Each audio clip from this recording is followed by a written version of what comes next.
Ja ho veieu, aquest nen tan rialler és el Gael, aquesta noieta tan salada és l'Anaïs, i aquest el seu pare, el Marc, i la seva mare, la Mireia, una amant dels gats. Ens llevem a casa Borrut i comencem el dia amb energia i els petits salta que saltaràs. Però l'aventura els espera. Avui farem un recorregut en 4x4.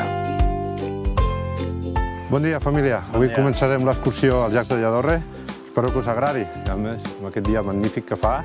Vinga, doncs comencem? Som-hi! Ja veieu que aquí no hi ha asfalt ni semàfors i no hi fan cap falta. Som al Parc Natural de l'Alt Pirineu, una ruta amb un paisatge espectacular per recórrer en 4x4 envoltats de natura. Mira, mira ja. La tuixera neu, Anaïs. Sí, ho heu vist bé, som a l'estiu i encara hi ha neu. A més de 1.000 metres, la neu és ben tossuda i es nega a marxar. Toma.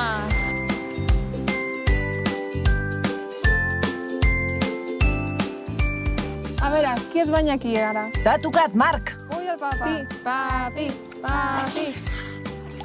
Uau, que bona. Què, nois, freda, oi? El Gael us ha enganyat, eh? Ei! Tramposo. Aquesta cadeta. El cap està ben fresc, però la panxa ja comença a estar buida.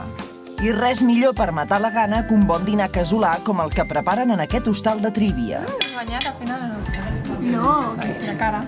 bueno, La tenies tota com... vermella. A la Fira del Ferro aprenem com es treballa aquest metall. Primer cal escalfar-lo a altíssimes temperatures. el calor. Mireu el foc. Ostres, Mira, otro. treballen, eh? Què, Anaïs, t'hi animes? La forgereta. Quan el ferro està calent, se li dona forma a cop de martell sobre una enclusa. Potser l'Anaïs acaba de descobrir la seva vocació. El Gael també ho vol provar. Tranquils, que no hi ha hagut ferits. Mireu quin equip. La pròxima activitat que tenim és rafting. És una activitat molt canyera que es desenvolupa al riu Noguera Pallaresa. Ens anem a canviar i a l'aigua. Teniu por? No! No? Segur, eh? Sí, segur. La d'avui és una família de valents. No els fa gens de por deixar-se portar pel corrent del riu. Acaben ben cansats i remullats, senyal que aquest ha estat un dia perfecte.